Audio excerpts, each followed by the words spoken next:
Hey, Jesse. Audio. Got it. Got Hey, it, man? how are you? All right. I'm doing well. How are you today?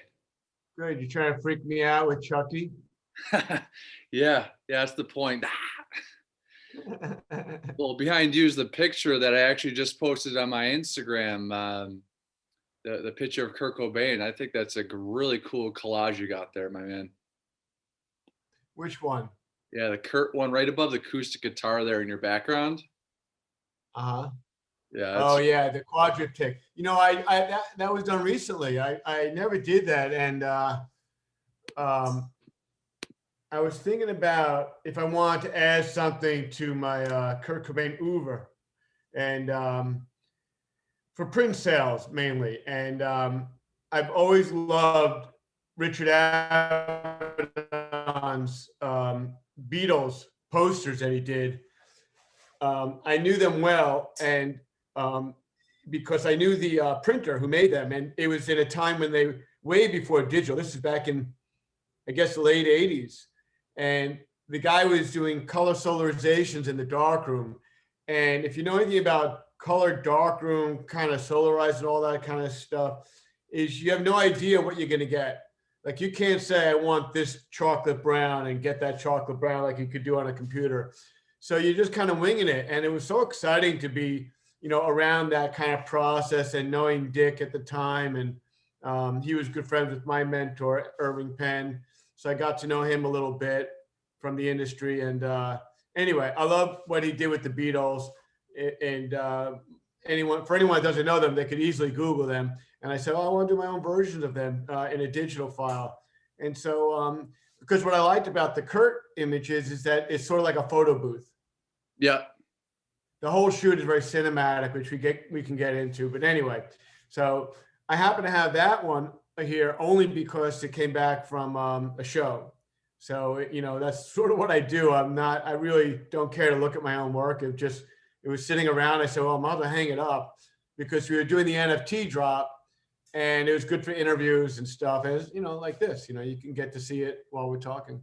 yeah, beautiful. I really the colors really complement his personality and the choice there, just like it did with the Beatles. But right here, right now, we have Jesse Frohman checking in from Los Angeles. I take it. New York. New York. You're in New York. Okay, we're on the other side of the state in Buffalo, New York. And man, you just brought out the NFT. I just want to say cheers to you and your recent success on auctioning off some of your pieces for Kurt Cobain, man. Cheers. Great. Thanks. I don't have what you got, but Yeah, coffee will work. But today's quote, come as you are. Amen to that. And Jesse Frohman, photographer, his works have been featured in Rolling Stone, Spin, Vanity Fair, the National Portrait Gallery, in exhibits all over the world, Sydney, Australia, of course, New York City, Moscow. And what could I say, man? That picture in the back or some of your work, was that the highest bid that NFT ever had? And what is NFT and it's ETH? it's the highest bid for photography. So there's all kinds of things out there that are getting higher bids, but this is for photography.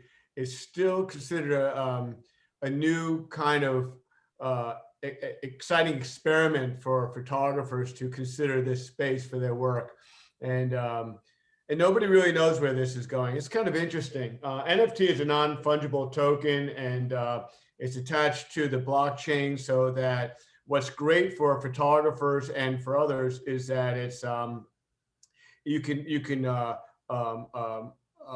quantify the provenance, so you can always trace it back to the artist and see if it's actually from the artist. That's something you can't do in the regular art world. And also when it's resold, the artist gets 10% of the royalties, which is built into the smart contract, which is another thing that artists don't get in today's world of reselling art. And also, it's a very secure kind of a trading platform. I love the blockchain. I think it has a lot of great things. I also thought that Kurt was perfect for it because the whole cryptocurrency concept of being very anti-establishment and taking care of your own and all that. So it's in fact there's one of the other reasons I did it. It convinced me was a bunch of guys in that are well known in the crypto world use my picture as their avatar on Twitter. So like Crypto Cobain is one guy's name. And so this was for me, this was a kind of a perfect storm of opportunity for the right kind of images, the right representation, and the right project. And also the way I put it together as a collection. You can buy some individual images, but I also put together the collection, which is titled The Last Session. And it's 104 images built into one NFT token. And what is NFT token? I mean, I'm new to the cryptocurrency kind of thing. And for my viewers who aren't familiar, what is that? So it's a non-fungible token, which, and it's very, it's only, you can make it secure. So it's all the information's on the blockchain, the ownership, and also the history of the ownership. And it is, it's a very secure way of owning a digital asset and having an art collection that's digital. And so there's a physical realm of collecting art, and now there's a digital realm of collecting art that is quite valid. There was really no way of doing digital art before that was a valid ownership, and this is. Well, congratulations on the success of this auction of your Kurt Cobain The Last Session works. I'll include a link below to Jesse's website where you could purchase your own photos.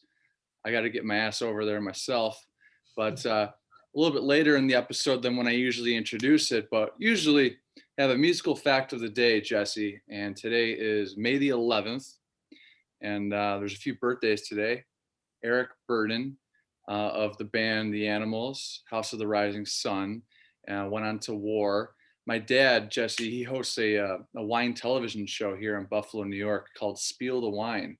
And he's had guests on wine aficionados, Larry King, Francis Ford Coppola from your neck of the woods, and all the who's who in the wine business. So he's going on about 10, 11 years on TV. Really happy for Dad, but he named Spiel the Wine from that one song, Spiel the Wine, Take That Pearl. And that's an Eric Burdon shout out. Eric was on my dad's show. So he's 80. He's 80 today. And one of my all-time favorite musicians too, Jesse, is Cristoph Schneider, drummer of Rammstein. You ever see Rammstein before? I've heard of them. I've not seen them. Okay. Yeah, their first show in the US in 10 years in 2010 was at MSG. What a fun time that was. But he's 55. Cristoph Schneider, future guest on IANO 1. And so today, lastly, May the 11th in 1974, Elvis Presley played at the LA Forum. And who was in attendance watching from the side of the stage was Led Zeppelin. They were in town at the same time, all four of the guys. I did not know that. Yep. And one of the songs, I guess they fucked up the beginning of a song, and Elvis stopped the show. And he acknowledged to the crowd that, hey, we got Led Zeppelin in attendance. We can't mess this up. So he ended up asking for each of their autographs after the show backstage. And that happened May the 11th in 1974. You ever been to the LA Forum for some shows? I've had great times in there, in the LA Forum there. I was there once, I believe. Who was that? The Dead, I guess. But I have, I haven't been to the LA Forum a couple of games and such, but I have to say Eric Burdon is one of my favorite singers of all time. He just, and the House of Rising Sun is easily one of my favorite renditions of that song that he did. I just think he's has great power, and there's nothing like great rock and roll singers. There's not really that many of them. It seems like there are a lot, but that's because we all know them so well. But there really aren't that many that have that kind of power. You think of bands like The Who and Zeppelin and, and the Stones and stuff, but a lot of other singers, it's more about the songs. He's one of the guys that he made that song, so, I'm so glad that he's kicking and, doing well, hopefully. And yeah, power to him. And I love War too. I love when he did War. I was just looking at an old War footage. That's the great thing about YouTube. You can see some old footage you never thought you'd ever see. So that's exciting. I sometimes peruse YouTube to see a lot of old footage like that. Yeah, that YouTube is a great medium for that, especially for this right here, this podcast, which started in the quarantine, Jesse, and you're one of the first few episodes into my second year doing this. So I just want to say thank you again for taking the time to come and chat. Happy to do it. I love doing these, and I love finding a new audience and having an engagement with them at whatever level. So it's thank you for the opportunity. Your work is exceptional. We're going to get into that real soon. But yeah, just going real quick back to House of the Rising Sun. I think it was Casino or Goodfellas, and one of the scenes where there was a lot of deaths happening, and that song was going on while that was happening. Pretty powerful moment. And I'm a big Metallica head, seen them all around the globe here. And they covered House of the Rising Sun in one of their live stream shows this past November. So I'll include a link to that below. You've never heard James Hetfield like that before. So No. your craft in photography, how did you become, or when did you know that you were going to become a professional photographer in your life? Well, it happened late on for me. I studied business and economics at University of Michigan. So I had no artistic idea about a career. And, I just thought, you have to go in some sort of profession or something that was quote unquote legitimate, that my parents thought was proper. And so I just, was lining up like the rest of the robots out there going to school. And so while I was at school, when I had a chance to take some electives, I always liked photography, but I never considered it more than just a, passing hobby. And I kind of fell in love with it. And it's the first thing where I lost sense of time and place because I got so into the moment of taking the picture. And what happens is, I think a lot of people experience this that have a passion for it, is that your world becomes through that little viewfinder. And you kind of, it's not that you don't see what's around you, but you don't focus on that anymore. And you kind of enter this time warp and of what you're looking at and how to explore that and how to shape things from the scene that you're taking it from, whether it's environmental scene or portrait or whatever. But that was still just a hobby. And then I came back to New York, and I was waiting tables, trying to think of what my next move was. I assumed I was going to get a master's in business. And then I didn't do that for a bit. And I just fell into photography. I started assisting a couple of guys and didn't get paid a few times, got ripped off as an assistant. So I really didn't know my way around. I didn't even know how one becomes a professional photographer. I was clueless. But it was something I loved doing. And I figured I might as well see this through before I decide to just go get a job that pays the bills. And it just sort of took me along on a ride. And I met Irving Penn, who's, for those that don't know him, he's, I think that, maybe the couple of greatest of the greatest photographer of this generation. And I was very fortunate to meet him, and he told me we would never work together. So that was kind of a slap in the face with a 2x4. And then, the short of the long is that we met again after he interviewed like another 100 guys, and he decided that I was the perfect one. And he then pursued me. So, and in the meantime, I got more experience. So I had a little more experience, because a year had gone by between our first and second meetings. And while I was working for him, I said, oh my God, this is amazing. We're shooting the top models. We're shooting the most famous people in the world. We're shooting fashion for Vogue magazine every month. And we're working with the top advertising clients. And he was a true artist. And I worked every weekend with him making these beautiful platinum prints in his country lab. And platinum prints, instead of using, for those that don't know, is using silver. Instead of using silver, like in a silver print for black and white prints, you're using platinum. it's a different metal. It's a little more forgiving. It's a little more, has more gradient steps. So it's really beautiful black and whites. It's very rich blacks, and you can control it because you literally have to mix it yourself and coat watercolor paper and let it dry, and then expose it to a xenon arc lamp. And so it's really very old school, really one of the old world techniques. It's not paper you buy. And that was all fascinating to me, to work with an artist that also had a great commercial career. And so I got into shooting portraits, and that's sort of how I started. And I got hired to shoot a lot of music people, a lot of rap. I started shooting a lot of rap, to be honest. Well, it shows a lot of resiliency for you to be told, hey, fuck off by Irving, one of these great photographers. And then in a year's time, you reconnect with him.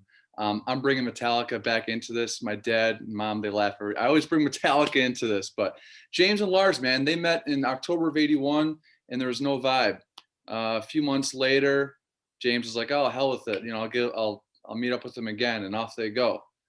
And with their kind of situation with Irving, what kind of steps did you take within that year? What were some of your milestones that stood out to you that really began to legitimize your work? Well, well, not so much my work. I think when you work for someone like that, they're a true mentor, obviously. And when I teach, and I do teach, I teach, one of the things that I learned, one of the best lessons I've learned while I was there, is how to see. And it doesn't mean what camera and what focal length you're using. It's literally forget the camera and just what are you looking at?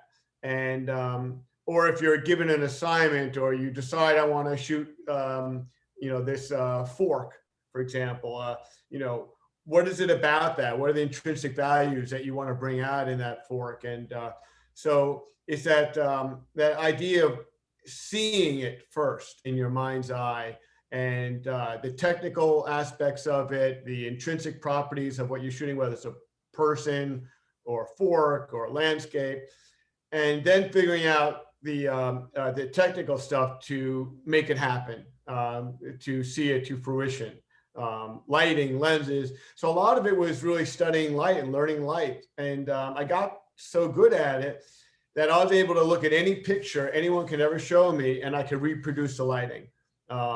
I could know exactly, no matter how sophisticated it was or how murky it was, I could figure out how to reproduce that lighting, because I learned that lighting isn't about which light you're using or which reflector you're using. It's about seeing the properties. So that was one of the biggest lessons I learned from him. And the other big lesson I learned was how to approach portraiture. And because I shot a lot of bands, it came in really handy, because shooting bands, you're shooting really strong personalities, and they're not always cooperative. They're very distracted. They're into their rock and roll lifestyle. Rappers were even worse than rockers, I found. And they showed up hours late, if not days late sometimes. And, I'm still, no matter what, sometimes I'm still perceived as a white boy in a black man's world. And, not that I had any issues with anybody or them with me at all. It's just that you're not part of the crew, and it's a range sitting. So there's a certain kind of formal quality to it. And the best pictures I found is when it becomes as much informal as you can make it. So you everyone drops their guard, and then you can kind of get some kind of truth. And so so what I learned about doing portraits is to try to find a truth, because it's a two-dimensional medium, and it's not cinematic. There's no voice.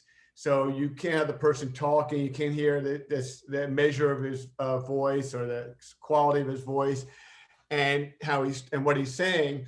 And so in a two-dimensional picture, I have to tell something about that person that says enough about that person that enough people will go, I get it.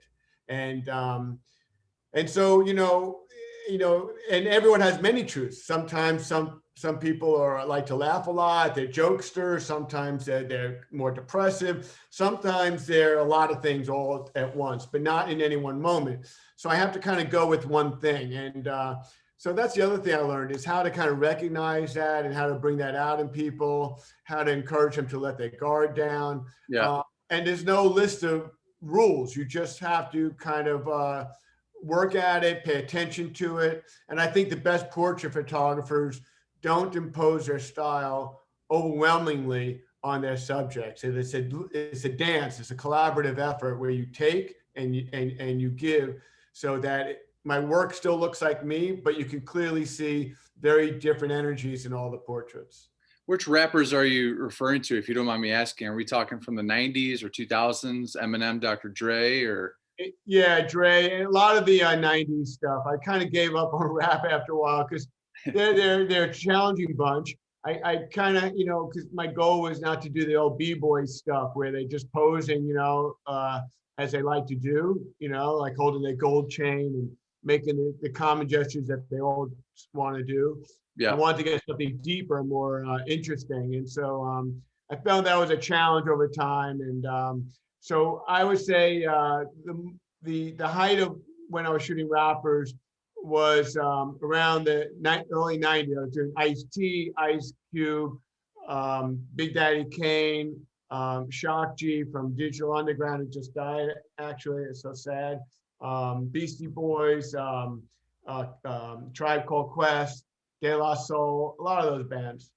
Yeah, were you able to contain the Beastie Boys? Were they just, how was that experience? You don't want to. Yeah. Right. You just want them in the frame. Right. I liked your Ice-T work, and I like how you, I think one of your staples, one of your signature kind of looks is you put some flowers next to the portrait of the person. I think it really complements, makes a really nice piece. How did that come about, just combining a flower with the subject? Well, in my career, I was shooting, I shoot a lot of still life work for magazines and advertising clients, and I have always been interested in shooting flowers.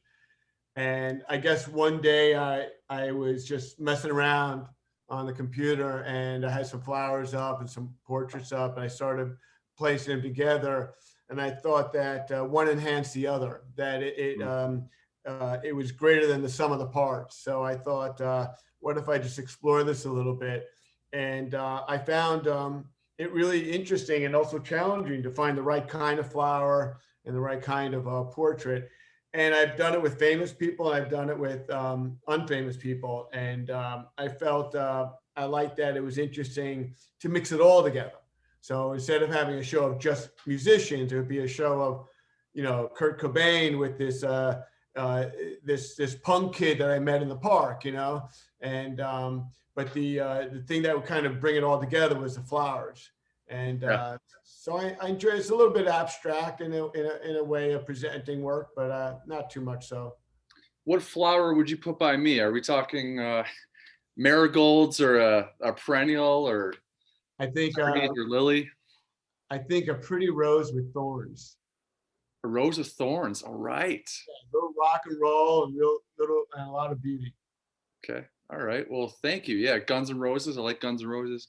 My girlfriend Ashlyn, her middle name is Rose, and there you go. it's her birthday this weekend, and I got some surprises for her. Actually, this is not going to air until after that, but she's not around. I hired a farmer who has Clydesdales horses, and we have a carriage and the whole thing. They're going to pick us up right out front and go take us to dinner. Out front. Yeah. That's incredible. Yeah. Keep it a secret. Don't tell her. All right. I won't tell her, but I want to see pictures. Yes. Yeah. I will send pictures. My parents will be there to take a picture. But again, right here, right now, we have Jesse FROHMAN, photographer, rock and roll photographer. Is that a title that you would categorize yourself, a rock and roll photographer? Artist? I don't. It's not that I mind it. I don't mind it. I mean, I've shot a lot of rock stars, but I'm not a rock photographer. There are guys that are, and that's why I don't claim that. I'm it's funny, when I joined a gallery that was the very famous gallery for music photography, I looked around at their roster and everybody was a famous rock photographer. They had the best of the best of the best. And all the famous pictures you ever loved are represented there. And Ross Halfin and Mark Weiss and so on. most of them. I mean, Mick Rock, you know, he did all the great Bowie pictures and Lou Reed and stuff. There's a lot of these guys in there. And then some of them become good friends of mine. And what I realized, I said, I am the bastard photographer in this group, because I came from photography from the perspective of that I didn't want to be pigeonholed. Like when I started shooting rap, everyone thought I was black and I lived in LA. I don't understand why, but you know, and I said, well, I don't mind that, but what I mind is that I'll only ever be hired to shoot rap. And that's how the industry works. There's a lot of photographers they could choose from, and they want the photographer that is most represented by their work for what they want to do. So if it's a shoot of a rap star, let's get the guy that shoots a lot of rap star. In fact, let's get the guy that shoots a lot of rap stars in a studio mostly. And that would be me. And so that's great because I got hired a lot, but the downside is I wouldn't get hired for anything else. And I like shooting rock stars. I like shooting writers and architects and athletes, and I like shooting you know, landscapes and still lifes. And so I just wanted to be known as a photographer. Okay, bastard photographer, right? No, that's awesome. Bastard music photographer. Bastard music photographer. Love your work, including your work with one of my all-time favorite musicians, Kurt Cobain. This is a puzzle that I've yet to unpack, but Montage of Heck, his daughter executive produced this documentary on Kurt, Montage of Heck, a few years back. And did you take this picture? Yes. Okay. They just did some illustration around it. Okay, gotcha.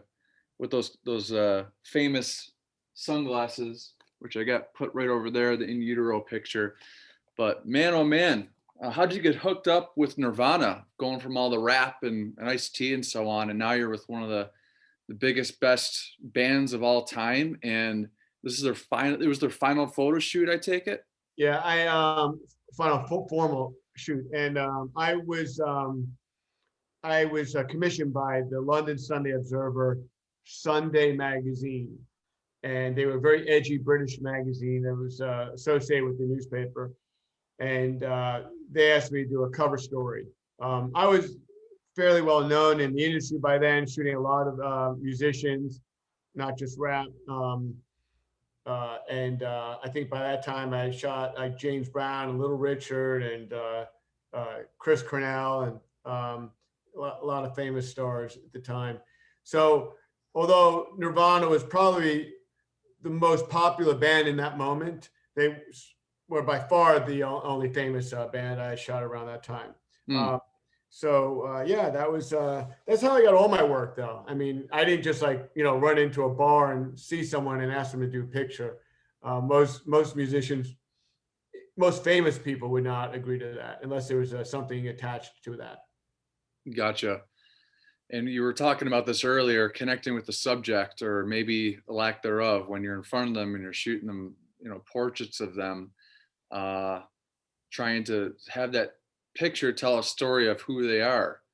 And I think, I bought a t-shirt with your art on it for a friend of mine who was living in Seattle at the time until he spilled some food on it, and I think it never recovered. But that picture and that particular photo, man, it just really captures him. And are we talking 93, late 93, early 94? Yeah, exactly. How was he as a person? How long was the shoot? Well, it was you know, when you do these shoots, everything's arranged in advance. So you, and it's usually arranged through the magazine. And so there's a little bit of a negotiation going on. And they had agreed, the band had agreed to a 5-hour shoot. And when I arrived, now the magazine usually is also is represented at the shoot, but because they were in London, they weren't there. So it was just me, my assistants, and and the manager of Nirvana and the band. And so when we arrived at the hotel in New York to pick them up, because we were going to shoot on location in Central Park and on the streets, I had assistants waiting in Central Park.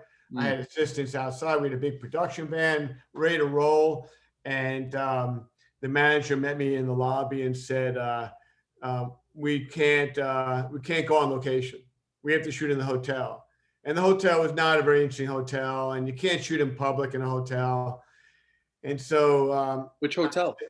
It was the Omni on 53rd Street and Fifth Avenues. It's not a famous name, and I think the name changed, in fact. But anyway, it's a nice enough hotel. It's just, unless you have a agreement with the hotel and permission, you can't just shoot in a hotel. So he arranged. He reserved a conference room in the basement of the hotel, and I said, "That's not going to work," And he looked at me and he said, "Please check it out. It's pretty much our only option." And I didn't know why. And so I went and checked it out. Of course, it was a terrible room with no windows, and it was just a concrete slab walls and with a giant conference table that took up 3/4 of the room. And so we had to agree to it. And I had to switch gears, which does happen on shoots, and not usually so dramatic like this. And we literally had to take the table apart. We literally had to unscrew it, take it apart. There was no room to move it. And we fortunately had a background, a paper seamless in the production band. And we had some lights. And so we quickly set things up. And then the band showed up minus Kurt. So Dave and Chris were there. They saw that Kurt wasn't there. And so they left. They went to breakfast, which was about 11, 12 o'clock. And then they came back a couple hours later, still no Kurt. They left again. So I think in all, about 3.5 hours later, Kurt showed up. The problem with that is that they had to go to rehearsal because they had not rehearsed in a long time. And they were playing that night at Roseland. And so they had to be at rehearsal at 3 o'clock or something. So when you did the math, we realized we had only half an hour to shoot Kurt and the band. And I started to protest to the manager. I said, wait a second, Kurt's here now, but you can't tell us now that we have only 30 minutes when we had a 5-hour shoot. I have a cover and inside pictures. I have a lot of work I have to do. And he said, well, you can stand there and argue with me. And now you're down to 29 minutes, or you can start shooting. So I started shooting, and I basically wound up with 15 minutes with Kurt. And it doesn't look like it because I have a lot of film, but it was. And then I shot it on the way. We all went off together in the van to Roseland. I shot on the street, and then I shot in the rehearsal on the concert. You always shot the rehearsal, okay? Yeah. And the moral of that story is, don't hate the mistakes. Look at them in the hopes that there's great opportunities there, and you just never know what happens, and it does happen. So it's what I call magic. So because had I shot him in the park and on the street, I don't think I would have had the iconic pictures I have now. Right. And when you're actually shooting the band, shooting Kurt, what was your interactions like with them? Was it just, hey, stand over here and click, click, click, and hey, come over here? Well, Kurt was really out of it. And normally it was an interesting shoot and very unique because he at once was out of it in the way that, he just was in his own world. And in another way, we got along great and we actually talked and all that stuff.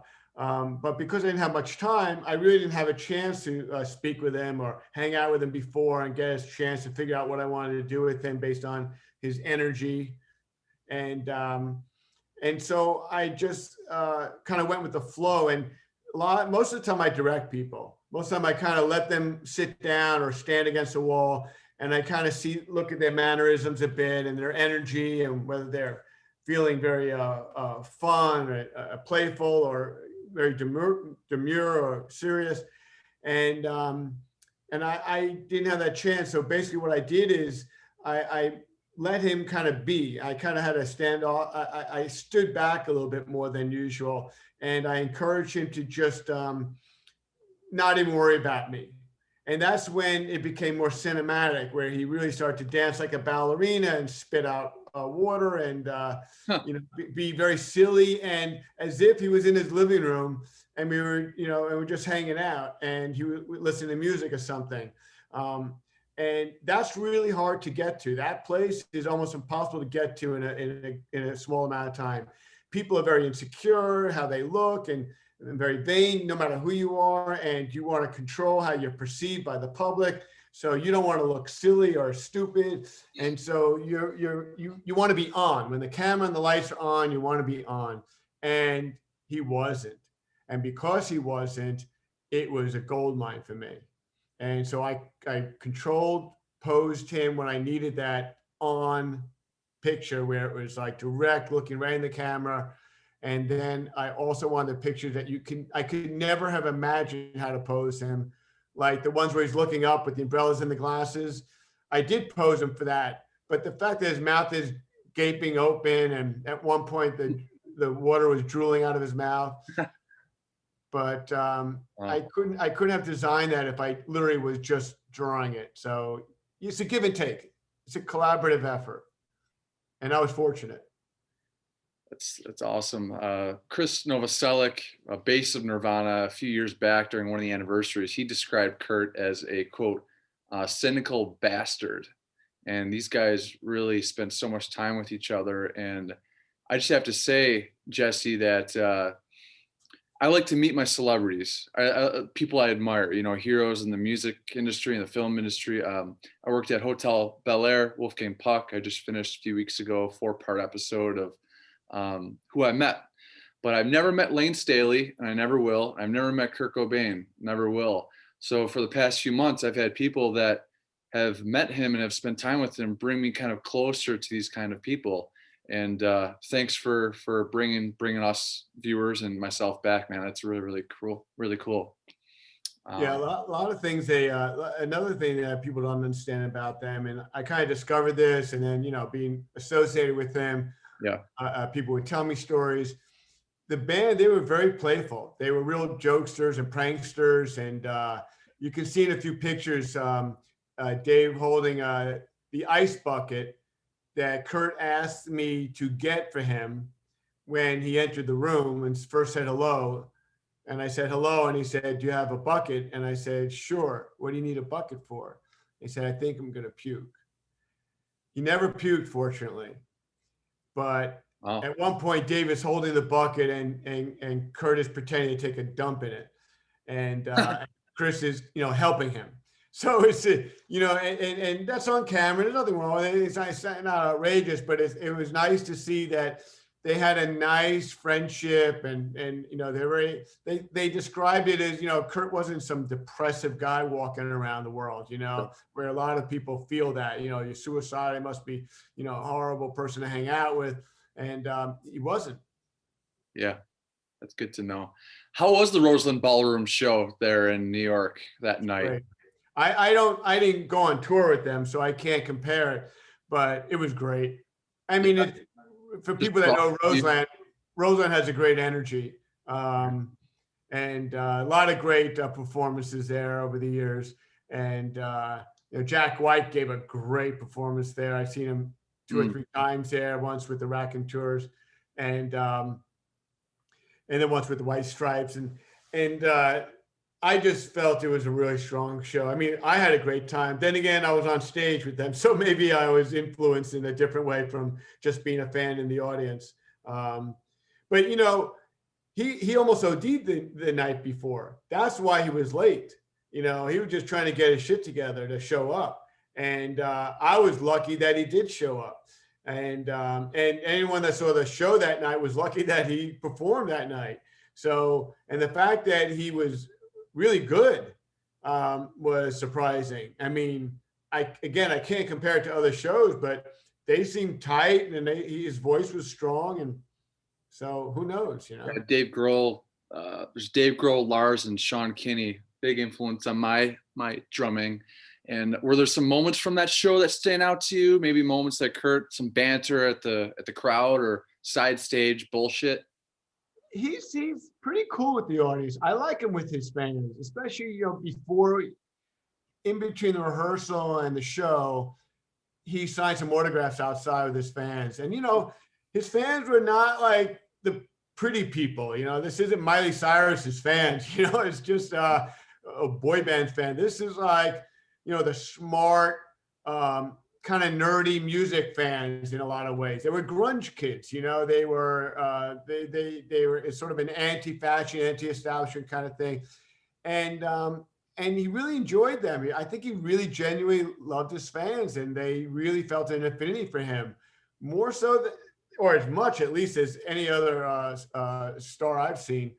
But he had a nice little moment with the fans outside. As far as being on stage, I don't know that it's any different from other shows, but I like that it's a small group. They had a cellist that night, just one cellist, and but it wasn't the MTV. A lot of people think it was the MTV show the day I shot them, but it wasn't.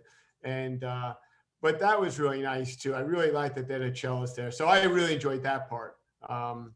And I enjoyed that he had a big range. He can go really quiet, and of course he could be screaming at the top of his lungs. So that's really enjoyable. Crazy crowd, I'm sure, the bashing and the crowd moshing, stage diving. Yeah. Great enthusiastic fans, especially at that time.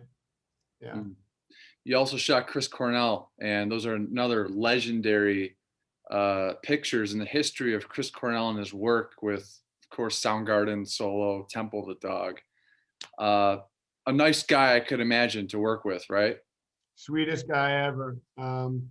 And you've made it. Like, when it comes to photography, and people say, well, when did you realize you had something special? Well, I realized the pictures were good. But after he died at the Rock and Roll Hall of Fame, they used my picture as the final image when they were doing the tribute. Like it must have been, I don't know, 80 feet wide or bigger. How cool is that? That's got to be, I'll include a link below to that page, but wow. I mean, I wasn't expecting that. I knew they called to say, could we use your picture? But I thought that would just be, like a slideshow with a lot of other pictures like they do normally. But it was like the picture, the final picture after all the performances at the very end, and everyone on stage turned around and looked at it. And I was like, okay, now that picture entered the lexicon of great, iconic. People say, what do you like? What do you want most for your pictures? Like, do you want to make a lot of money from your pictures? You want it to be in this museum or whatever? So my feeling was that I want my pictures to be like the iconic, like if you're an encyclopedia and there's always like one picture next to the name in the encyclopedia, which we don't really use anymore, but right. That my picture would be the picture next to the name. That would be the highest honor. People go, well, that's just a tiny little picture. Well, how is that a big honor? I said, because they're kind of saying that if I had to choose in an official capacity, one picture that can describe who this artist is, this picture is it. And so to me, when my pictures are in the National Portrait Gallery, that's the museum that I'm most honored by using my pictures. And your picture's on puzzles, and it's on... I didn't know that. Oh, you didn't know that? No. Okay. Yeah. Awesome, man. What was, and Chris Cornell, didn't they tear down your set at the end there? What happened there? No, that was during the shoot. I just kind of coaxed him into it. Soundgarden, right? During the bad days. Yeah. Chris was great looking. Not all the guys in the band were just natural. I mean, he was like Errol Flynn rock Errol Flynn rock god to me. Yeah. He was so handsome, his beautiful hair, and he had a very slender body, often with his shirt off. And no one can stand next to them and, and can, hold their own. Nobody, I don't care who you are. And so I had to create some sort of energy that brought everyone sort of on equal footing as a band. Bands are notoriously difficult shoots. And you got to get everybody looking interesting with a similar kind of energy. It's hard to get all four people looking good in one frame. And you don't want it too static and boring. And so you have a bag of tricks. And one of the tricks is get them wild. And so after I got a lot of composed pictures and organized pictures, I just encouraged, them to get more crazy with the music. And they didn't want to rip things up, but I encouraged them to, and they went to town on it. They didn't destroy my equipment, fortunately. Huh. You took pictures of them just tearing shit up, or I don't Yeah. Oh, you did? Okay. Yeah, pretty much. They didn't have their instruments, so they were taking broomsticks and 2x4s and swinging them around. It was kind of funny, actually. That's awesome. James Brown looked like a really good time. Was that the most fun you've ever had shooting someone in the rock world? Yeah, I would say so. I mean, I wouldn't say it was fun, like the most enjoyable in the moment, because you're on a job. You got to get the job done. And there was a part A and a part B, and he got out of prison, and they had a press conference, and I was told by Spin Magazine that I could set up a separate studio, a temporary studio on the other end of the floor, which was basically a 6,000 square foot floor in the Hilton Hotel in New York. And I didn't want to do that because I didn't want to be in a room with a lot of other reporters and media with cameras and stuff. And I was right, because at the end of the press conference, when my shoot was supposed to start and they were supposed to walk him over to where I was on the other side of the floor, he was like the Pied Piper, and the whole media entourage followed him. And they started shooting over my shoulder and yelling at him to have him look at him. And I literally stopped the shoot. I just said, that's it. But the whole thing was so crazy and so funny in retrospect. The manager yelling at me after I did one Polaroid, thinking that the shoot was over. He said, is that it? And I'm like, no, it's not it. And James was saying, and I sat him down just to have him still. And while we got set up with the lighting, I did a Polaroid, which is sort of a testing the light and everything. And he said, give me the height. And I was like, excuse me? And Mr. Brown, what did you say? And he said, give me the height. And I didn't understand it. And he said it like once or two more. And I did some pose, kind of ignored him, and said it again. And I told my assistant, I said, look, the next time he says it, I want you standing right next to him. And you come right back to me, tell me what he said. He said, okay. So of course, James says it again. He comes back to me and he says, I don't know. I think he says something like, give me some height or something. It doesn't make sense. I don't know. And I said, excuse me, Mr. Brown, did you say, give me some height? And he says, yeah, man, give me some height, give me some height. And he basically wanted permission for me to stand up. And I started cracking up, and I said, of course, stand up. But with the manager yelling at me and the photographer shooting over my shoulder and taking my picture, basically, I basically ended the shoot. I had shot maybe 10 frames. I called the magazine. I said, we don't have a picture. We don't have a cover. It's a cover story. I said, we have no cover story. So they said, all right, this is terrible. What are we going to do?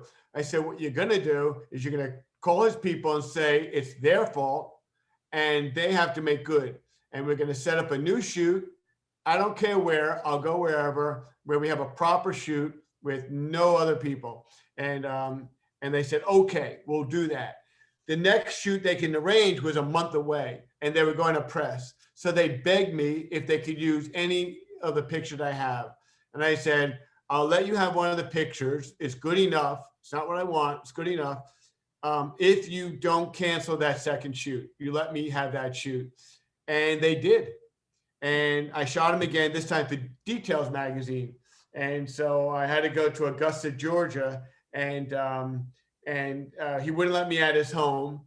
So we shot at his office, and his office was in a strip mall. And there was a chiropractor on one side and a cleaners on the other side. Across the street was a gas station, and there's James Brown. and, Yeah.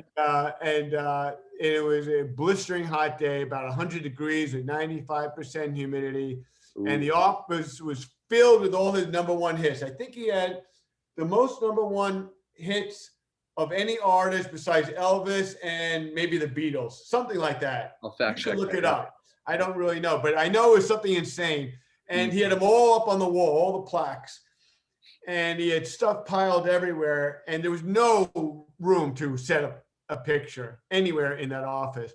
So fortunately, I brought another backdrop and we set it up in the parking lot. So now I'm in a parking lot of a strip mall, and James Brown drives up with a black Lincoln with a wine color leather interior. And he gets out, and remember, this is a blisteringly hot day with insane humidity. His wife takes the car and she takes off, and James is wearing a black polyester leisure suit with a like a bolero jacket and flared pants and 4-inch heels and wine color silk interior of the the whole 9 yards. His hair looked like it was plastic. It was so perfectly coiffed and shiny. And I don't know how he survived the heat, but he got out there, and it was just me, one publicist from his team, and my assistants in a strip mall shooting in a parking lot. And so I started shooting, and I wanted him to jump. I wanted him to get moving. So I played some music, and he started jumping, and it was great. And we started having fun. And he says, "I know you. I know you. You're going to persuade me. He turns to the publicist and said, watch out with this guy. He's going to talk, and persuade you to something." And I was like, listen, man, the reason why I was saying that, he called me a rapper. He said, "You're that rapper, dude." I said, "I'm not a rapper." And I wasn't trying to persuade you into anything. It's just you remember, because everybody was talking and yelling at me at the last shoot, that I had to keep talking to you to get you to look at my camera. That's why I was talking all the time. Yeah, some more hype. And he said, "Yeah, man. I remember you. Well, I know you. You're Jewish." And I was like, "All right, shoot's over. That's it. You can't call me Jewish like that." And he says, and I was just kidding. And he was kidding. And he said, "No, man, you got me all wrong, man. I love you. I mean, I have brothers that are Jewish. I mean, hell, I wear mezuzah around my neck, which is kind of like a scroll that people put outside the door to the house to bless the home." And he's not Jewish, so why would he be wearing it around his neck, which you don't wear around your neck anyway? And he came up and he gave me a big hug, and I said, "You know what, man, this is such a wonderful experience, having a great time with you. I have one of your biggest fans is Flavor Flav, and I shot him recently. Wouldn't it be wonderful if you signed a print that I took of Flavor Flav? We both signed it to Flavor Flav. Wouldn't that be just fun? It's kind of a goof."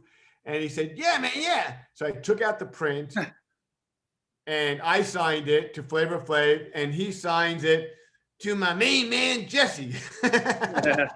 Oh, so man. He got it all wrong. But I saw him once again after that at an airport, and he came up and gave me a big hug. I can't believe he even remembered me. So I honestly will say he's one of the sweetest men I ever worked with. Crazy, but one of the sweetest, and we had great pictures together. And so that's a great memory. That strip mall shoot, was that 90s, early 90s? I have to look that up. That is a lot of the great shoots I've done at that time was all within a few years. I think it was early. I think it was maybe 1990. Okay.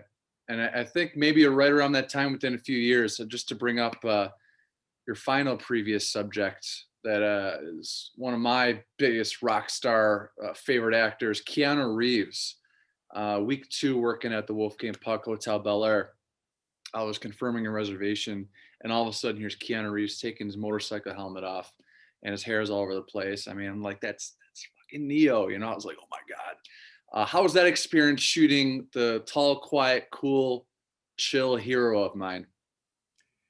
Um, I had to go to a movie set that they were filming at.